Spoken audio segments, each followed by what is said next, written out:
LeBron, you've spoken to us about retirement more than at any other point in your career as this season played out. What do you feel like's left for you in the NBA? Well, I think you guys asked me about it, and I've answered questions. Yeah, I don't think I've come out and like, oh, retirement is coming. So, I mean, what my future, I don't know, obviously. I mean, obviously we're still fresh from, obviously losing, and The Lakers got swept. 4 straight losses. The Thunder did not need a 5th game. LeBron James stepped to the podium after Game 4 and decided this was the perfect moment to drop the retirement card. The same retirement card he has been dangling for years. Anything to take the heat off another playoff exit. The man knows exactly what he is doing. Quick one for the comments. How many times can the same player threaten retirement after a playoff loss before everyone realizes it is a media tactic?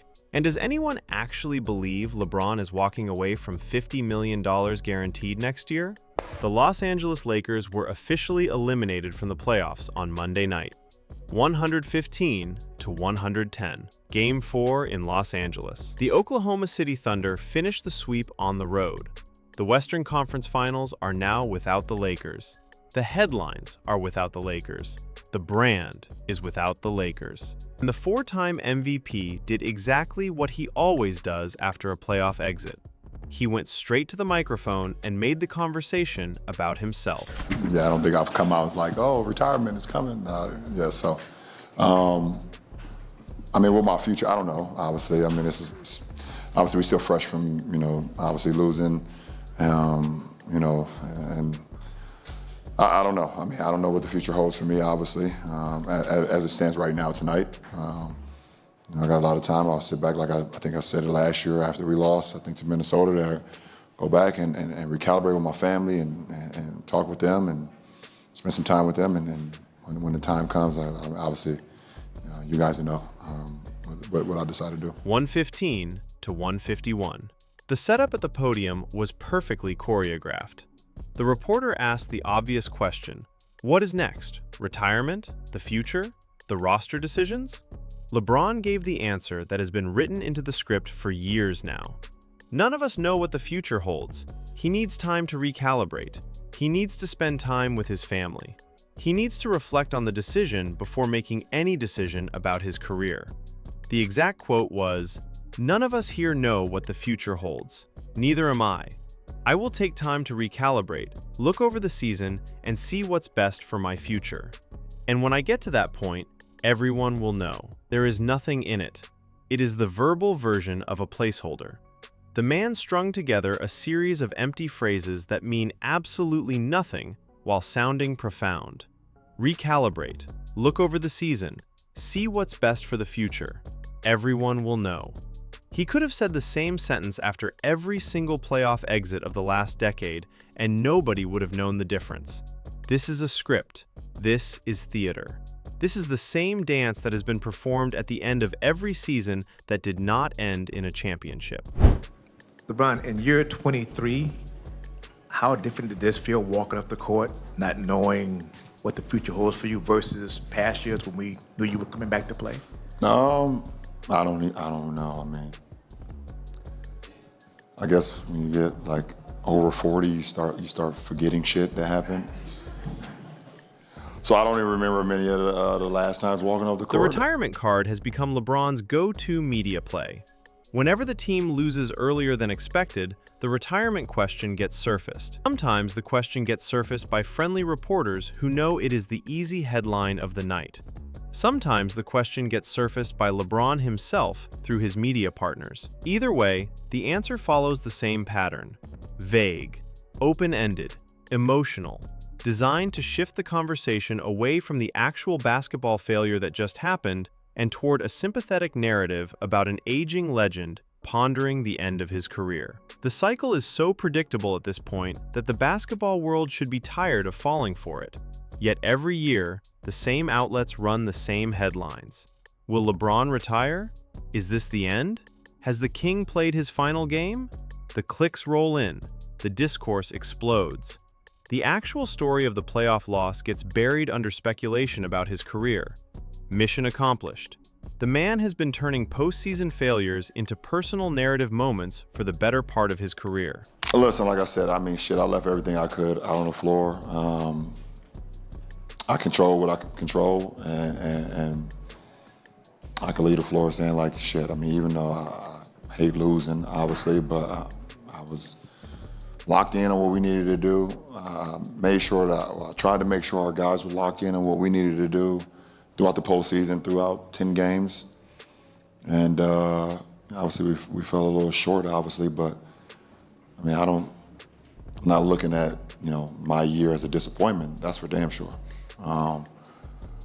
Especially, I was put into some positions that I've never played in my career before. Actually, in my life. I've never been a third option in my life. So to be able to, thrive in that role for that period of time, and then have to step back into the role that I've been accustomed with over my career, over my life, playing a sport, and be able to thrive under that, and then just my teammates allowing me to lead them under extreme circumstances. Let's talk about the actual basketball that got the Lakers swept, because that is the conversation nobody at the podium wanted to have. The Thunder won this series 4-0 in dominant fashion. Game 1 set the tone. Game 2 was the 18-point blowout where LeBron spent half the night yelling at officials and trading words with a courtside fan. Game 3 was the loss where he scored 4 points in the fourth quarter on 36.8% shooting from the field. Game 4 was the elimination game where the Lakers actually made it competitive with a 39-point third quarter and a closing rally, but still came up short. LeBron's stat line in Game 4 looked respectable on paper: 24 points and 12 rebounds. The first 12-rebound game in a playoff setting that he has had in a while. The kind of stat that the broadcast partners can hold up as evidence that he is still capable of producing. The reality is that the rebounds came in a losing effort, and the scoring came mostly when the game was already getting out of hand. The Lakers needed dominance from him to extend the series. They got a stat line that looks good on the post-game graphic, but did not change the result.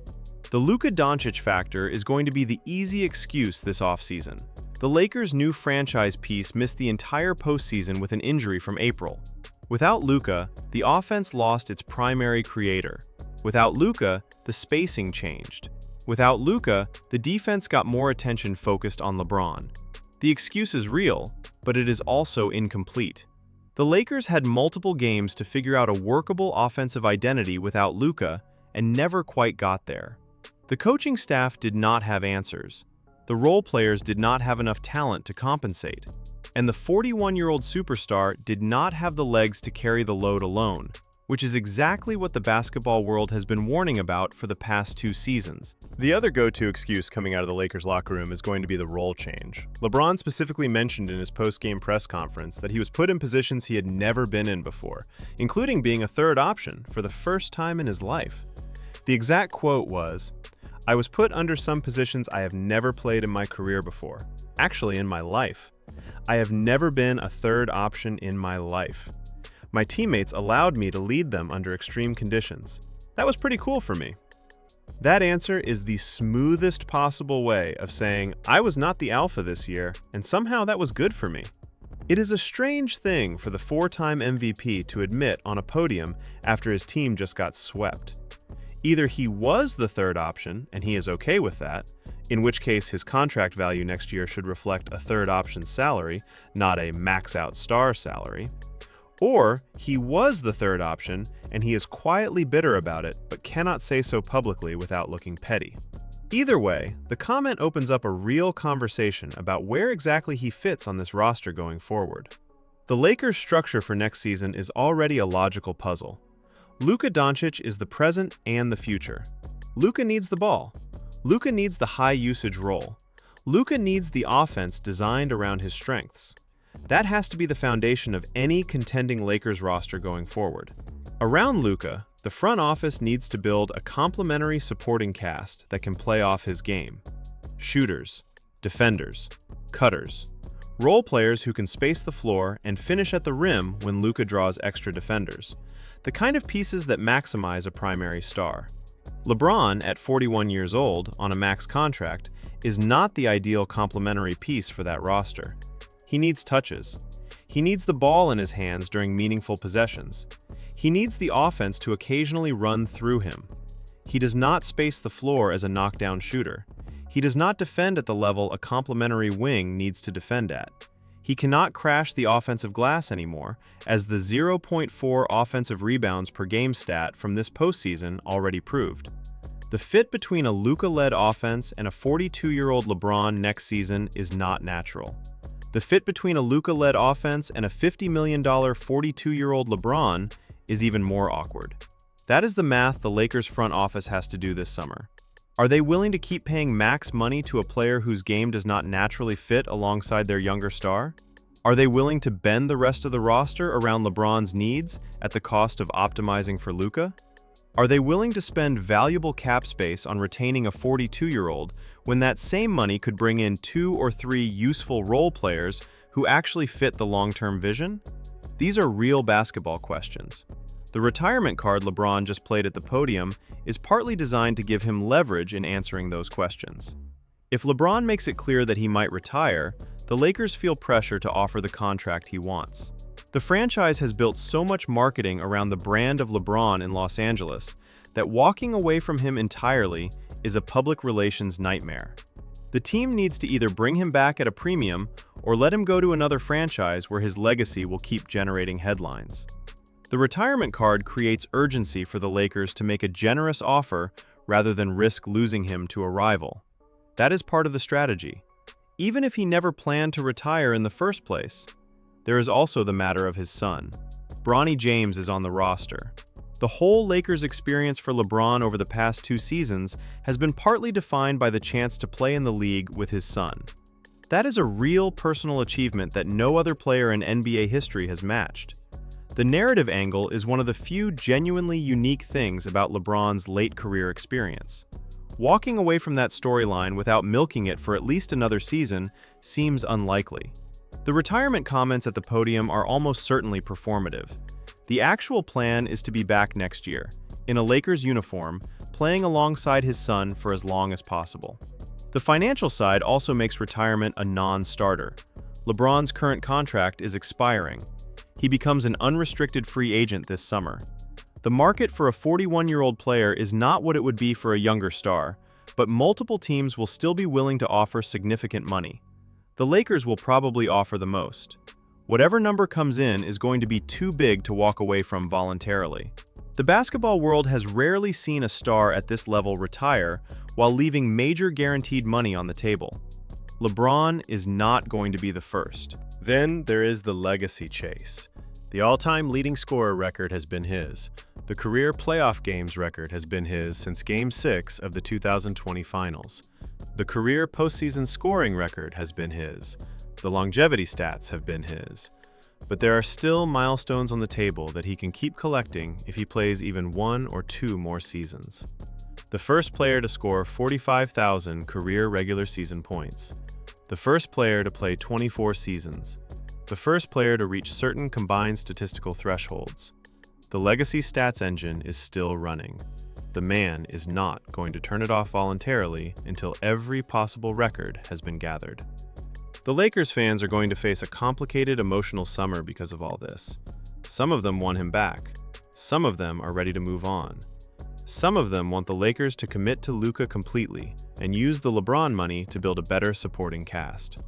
Some of them are uncomfortable with the idea of the franchise's most decorated star leaving as a free agent without the team putting up a real fight. The fan base is split, and the retirement card LeBron just dropped is designed to keep that split confused enough that the Lakers front office feels pressure to make a decision quickly. The basketball media is also part of the cycle. Every post-game outlet ran the retirement headline. Every podcast spent the next morning speculating about his future. Every former player and analyst on television had to weigh in with their take. The amount of free content the retirement comments generated for the broader sports media ecosystem is enormous. LeBron understands this. He has been doing this for years. The cryptic non-answer is more valuable to him than a clear yes or no would ever be. A clear answer kills the news cycle. The non-answer keeps the story alive for weeks. Compare what LeBron said on the podium to what other stars in similar positions have said historically. Kobe Bryant announced his retirement a full season in advance and gave the basketball world a clean farewell tour. Tim Duncan retired in a few short sentences and got out of the way. Dirk Nowitzki did the same. These were stars who understood that the announcement should not become the focus. The team should keep being the focus. The basketball should keep being the focus. LeBron has gone the opposite direction. He has turned the will he or won't he conversation into a multi-year storyline that he can pull out of his pocket whenever the team underperforms. The 41-year-old version of LeBron does not have unlimited basketball left in him. That part is real. The body has clearly started to slow down. The complaints to the officials have gotten more frequent. The offensive rebounds have dropped to historic lows. The fourth quarter scoring numbers are down. The defensive intensity is selective at best. All of those things are real. Eventually, the actual retirement is going to happen. The question is whether it happens this year, next year, or 2 years from now. The smart money in basketball circles is on next year at the earliest. 2 seasons from now is more likely. This year is essentially 0%. That's the breakdown. Hit the like button if the retirement card is wearing thin for you too. Subscribe so the next breakdown lands right in your feed. Drop your take in the comments and let the LeBron defenders see it. The Lakers got swept. The deflection is on full display. The receipts are in the box score. See you next time.